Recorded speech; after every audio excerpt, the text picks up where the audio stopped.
One thing I've noticed with recent indie 2D platformers is a larger emphasis on speed. Compared to 10 years ago, when every game was trying to be more like Mega Man or Mario, more recent 2D platformers have been taking inspiration from the likes of Sonic or the Wario games. Or Metroid, but that's a different topic. So many games that come to mind when you mention these two are definitely the Freedom Planet games, Ant Ball, and Pizza Tower. Freedom Planet 1 was originally going to be a Sonic fan game, before getting so big it was turned into its own property. Ant Ball and Pizza Tower are love letters to the Wario Land games we all dearly miss. Though, one thing to note is that all these games focus on speed. That's one thing people tend to forget about the later Wario Land games. They were much faster than your average platformer. Hell, I for one always find myself running as quickly as I can through any 2D platformer level, as if I'm always playing Sonic. So, what if we had a game that took the speed and precision of Sonic, with the cartoon slapstick and precise platforming of Wario? Well, we'd get this little diamond in the rough, Frebbventure. This is a game released back in February of this year from Almirigan Hero, an artist, game developer, and YouTuber. He actually made this entire game himself.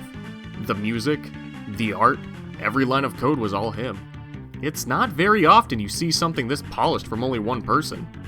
Wow. Talk about Daisuke Amaya vibes.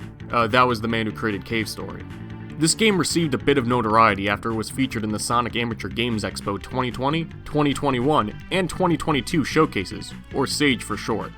This is a showcase of indie games that are either Sonic fan games or games inspired by the Sonic series. I actually kept up with these a lot, until 2020. Yeah, the expo that featured this game was the first one I missed.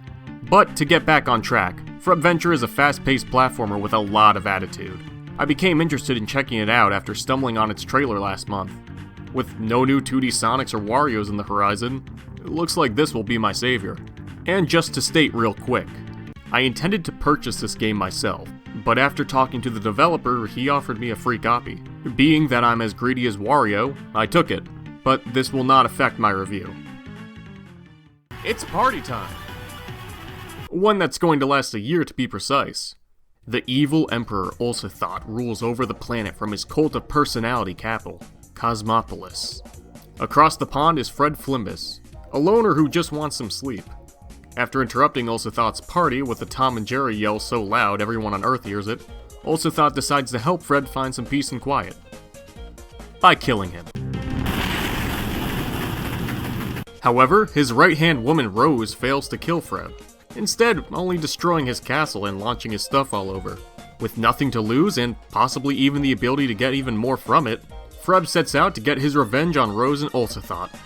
Starting off, Freb is a nimble and agile fox. He can gain momentum quickly and jump high.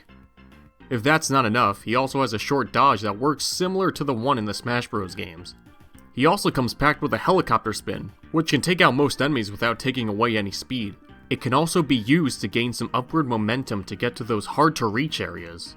Other attacks he has include this hammer and... a bazooka? Holy crap, Freb's not messing around! Levels are structured around speed and precise platforming, with little punishment for failing. Checkpoints are very common. Most levels have a bunch. If you die, don't worry about it. Just get back up and try again. If anything, it feels like the game expects you to die from rushing yourself and is prepared for it. It's actually a nice change of pace for most games, where dying has some huge punishment and you have to go back a while. Here, just get back up and get back to it. There are unlimited lives, so die as much as you want. I know I did. Also, a small thing to note, Fred makes the most interesting sounds. He has his low voice grunts, and even cartoon sound effects. This guy is like a demented combination of Tom, Wario, and Tails. A few levels in, and we'll find this reindeer girl getting attacked.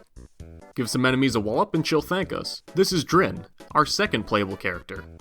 She is from a local reindeer tribe, with an A, not an E, who have been kidnapped by some of Ulcithoth's henchmen.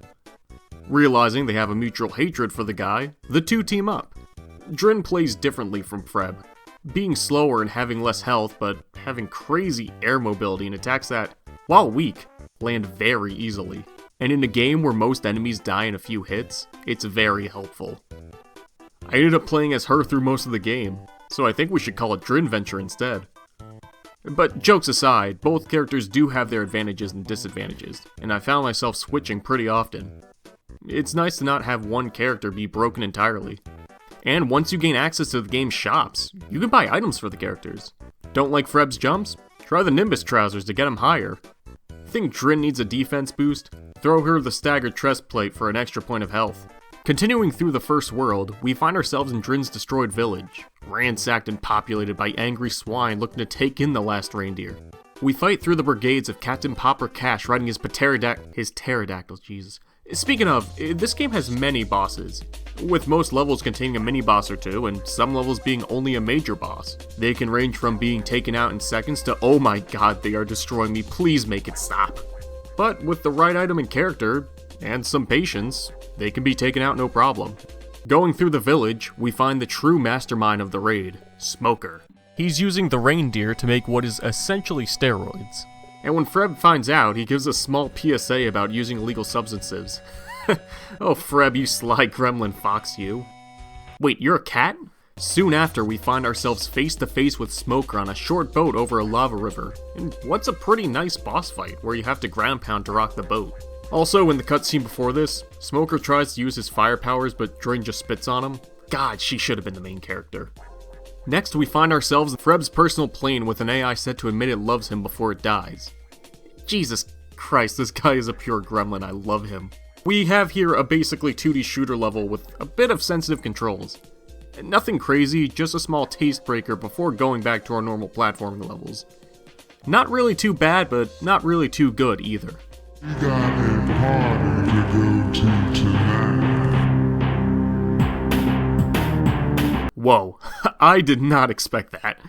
Here we have the base of operations on the island, the volcano. We have tons of enemies, lava, well of course, and billboards letting the islanders know there's no hope. How nice! We even run through a full celebration being hosted by Smoker. Don't tell anyone across the big water about this, or we'll kill you! And geez, this song is one of the best in the game.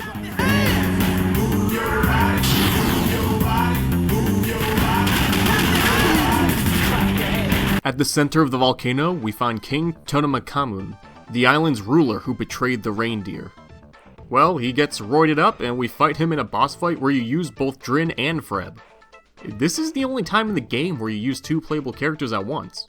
Drin uses her spit attack to take out Totemakamun's flames while Frebb does the actual attacking. Take him out and the reindeer all thank Frebb and Drin for their heroics. But Ulsathot is still out there, so the two head off to the next island, the Yonderlands. Rose is back, and she's not exactly happy Fred is alive. Frebb and Drin are shot down and will have to continue their journey on foot. Here we've gone from sunny beaches to a more subdued outback area. Hell, the item we get at the end of the first stage is a tin can. Oh, I forgot to mention, many stages end with getting back something of Frebb's. From the keys to his plane, his ID, to his wallet full of never used rewards cards. It's a nice touch, really gives off Wario vibes. After finding our glorious tin can, we encounter Roxy, a new playable character who is part of an endangered species known as a Chimaru. And it's not too long after that we find her handler, Dr. Mindstein, who himself is part of an endangered species known as humans. Don't know if you ever heard of them. He looks like Egat from Luigi's Mansion. Roxy is a power-focused character. Her tongue can be used as a whip to slap or grab enemies, and even swallow some smaller ones. She can also breathe fire for a small time, leaving foes with a burn to slowly drain their health. While I didn't use her too often, whenever I was struggling with a hard boss or a level with too many enemies, I always switched to her. Mindstein, meanwhile, is a jack of all trades. He's strong with his projectiles, but not as much as Roxy. He's fast, but not as fast as Frebb. And he can jump high, but not like Drin. I honestly didn't use him outside of the few times you're required to. He's not a bad character, don't get me wrong, just never really had a situation where I thought, oh, this is perfect for Mindstein. I actually had to boot the game up again just to get enough B-roll to talk about him in this section. But Mindstein does have plot importance. He's an old scientist for Ulsathot and wants his revenge. Here we finally have our four main characters, together at last. And boy, is it going to be an interesting adventure. Okay, can I just say how amazing these cutscenes are? From the reaction images, to the surprisingly witty dialogue, to even the battle scenes we'll see later. As our foursome continues through the second world, they run into Foamy, a local shopkeeper with a shotgun.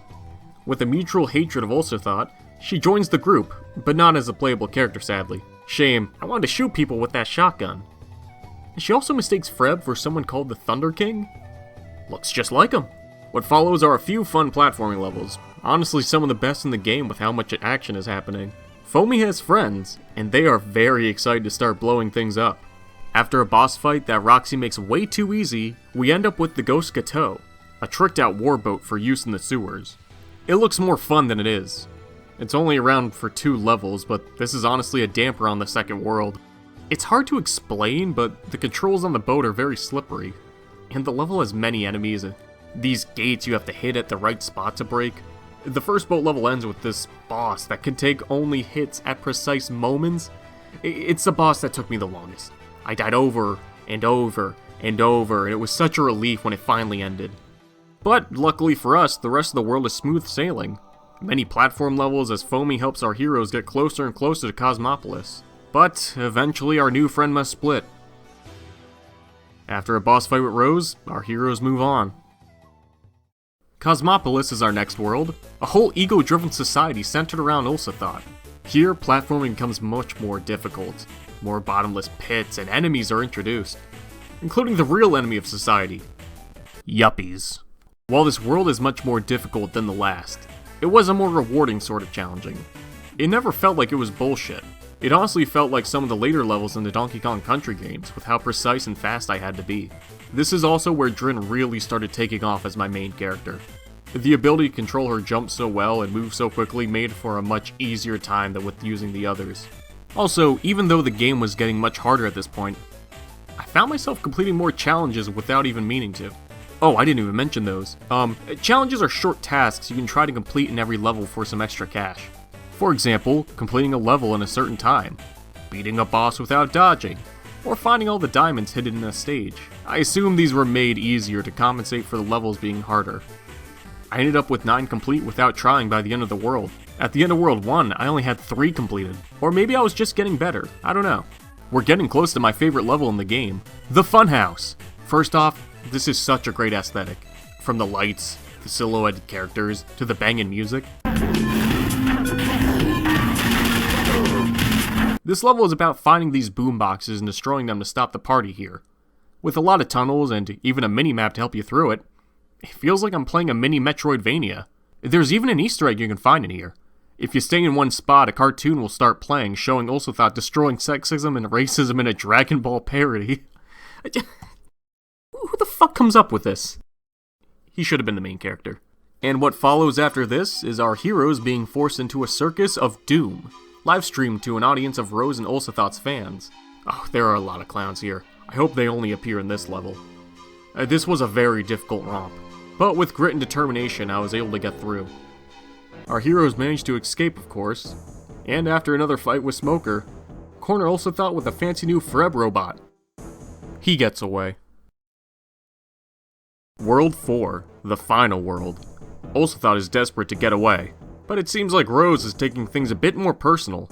She wants Freb and friends dead by any means necessary. Turns out, this is actually her home and she is not letting Freb and friends anywhere near.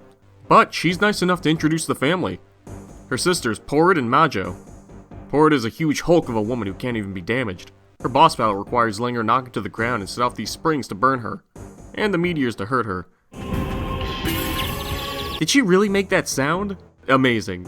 After barely scraping by Porrid, we have Majo, Rose's other sister. She's more brains than brawn, and very magical. Using her magic, she splits the team up, forcing Freb to go in alone for a few levels. Her boss fight is trippy, but nothing too difficult. I wish I had Roxy, she could have destroyed her.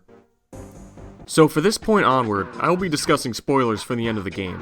While Frebbventure is not a story-focused game, it is a large part of it, and if you are interested, please skip to this part of the video for my final thoughts.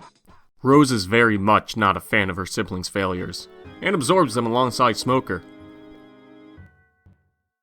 Turns out, Rose isn't exactly who she said she was. She's an immortal being known as Demogorgon and has been using Ulcerthought to gain control of the world. Wow, she defeated the other bosses I had so much difficulty with so easily, and she's been alive for like centuries. This is probably going to be the hardest boss fight of the game. I beat her in 30 seconds. Oh shit, she's transforming into an even stronger form! I beat this form in 50 seconds. Oh hey, Drin is back. And soon enough, the whole gang is back together again to take out Ulsathot once and for all. After battling up the corporate ladder, it's time for the final battle. And wow, this is not fun. Like, through the entire game, there were lesser parts that were frustrating but manageable. This final battle is just such a jump in difficulty from everything before. I have over an hour of footage of me trying to beat it. The first two phases are nothing too outlandish. I was able to get through them after a few tries. First, Ulsathot attacks from his throne, sending stars and vortexes to attack. Then for phase 2, he gets off the chair and gets more physical. After that is the final phase, the Regiplex, a huge beast of a machine. So, every leg has a red eye on it. When they are open, you can attack it. And when enough damage is done, you can climb up a leg and destroy it. You have to do this 4 times, but every time more and more missiles appear alongside flying saucers. And there's just explosions everywhere, and just look at the screen. Look at all this stuff I have to avoid. Oh, and also, no matter how much health you have, that green laser kills in only 1 hit. This was not fun, and a disappointing boss. But it's not even over yet! Ulsathot has a final form, Ultra Ulsathot, which Freb transforms to fight! And thank God this fight is so much easier than the last one. I didn't want to go through that again. This saved the final boss battle a little bit for me. Ulsathot manages to escape into space, but not without having his whole world rocked by Freb. And with that, we are treated to a credit sequence, showing the characters moving on from their quest. Since American Hero worked on the game alone, the credits are actually a thank you list of people who inspired and encouraged him as he made the game. After the credits, the reindeer decide that since Freb seems to have a fine enough head on his shoulders and did save the Earth, Freb and Drin have a final heart-to-heart and the story ends. Or does it? Ulsathot has his moon ray and he's going to shoot Freb with his moon ray! Now, that's the basic ending. There are some tasks that you can do to receive a very different ending. The game doesn't really tell you, but there is another ending and really doesn't give you a hint on how to get it. I only found out about the other ending because of the Steam achievements, and I found out how to get to it after begging the developer to tell me. Basically, complete at least 20 challenges in every world, and it will unlock a bonus level. The first was a challenging romp through a psychedelic forest. After completing each one, you'll encounter Brunner. And, oh, now I get it, he's the real Thunder King. He'll tell about the backstory of Ulsathot, Rose, and himself. The other worlds have bonus levels. While I was going to talk about the true final boss in this video, it honestly shocked me so much that I have so much to talk about it, it'll be getting its own video. However, all my opinions stay the same with and without the true ending. Now that I've covered the main game, let's talk about the bonus content. The game has an entire bestiary and biography section. Each character will give their thoughts on enemies in the game. Freb usually talks about how to defeat them, Drin gives basic commentary, Mindsea goes into history and other science-related topics, and Roxy? She talks about eating them. That's hilarious. Pikmin 2 did a similar thing with the character Louie, but here it's funnier because she acknowledges that many of them are sentient, but she's like, I don't care, I'm hungry. And we have the challenge mode. Here we have a selection of levels from every world that are played with some gimmicks. We also have a selection of 8 more characters to play as. I only unlocked 2. Goldtooth, who was the first merchant in the game. And hey, it's Foamy! Oh, I'm sorry, apparently her real name is Annabelle. She's got everything, a motorcycle, a shotgun. She's the perfect character, honestly. There are so many different modes, such as a relay that changes which character you play as every level, or a mode that adds a bunch of zombies to every level. It's a fun and good way to practice if you get stuck in the main game, or a way to get some replay value. And what else? Oh, and the game does have alternate costumes and colors available. A small but nice touch. I really like the blackout design on Drin. Makes her look spooky. I really enjoyed my time with Frebbventure. It was honestly such a breath of fresh air for 2D platformers. It's such an amazing game from its visuals to its music to the gameplay to the characters to everything. If you enjoy any classic 2D platformers, whether it's Sonic, Wario, Donkey Kong, Kirby, or whoever, do yourself a favor and pick this up. It's only $12.99 on Steam, and it's worth every single penny. Actually, I just checked. The game is on sale right now, the day this video is coming out. Might want to jump on that. American Hero is honestly a very talented dude. He's got so much art on his DeviantArt, Discord server, and Twitter. Links in the description, of course. He's also began development on a new game, and a comic based around Frebbventure. Keep an eye out for those, I know I will. And he has a YouTube channel, mainly focused on game design. I really enjoyed his video on Pikmin. But back to Freb. This game was great, to put it bluntly. If you're looking for a fun, speedy 2D platformer, get this without a second thought.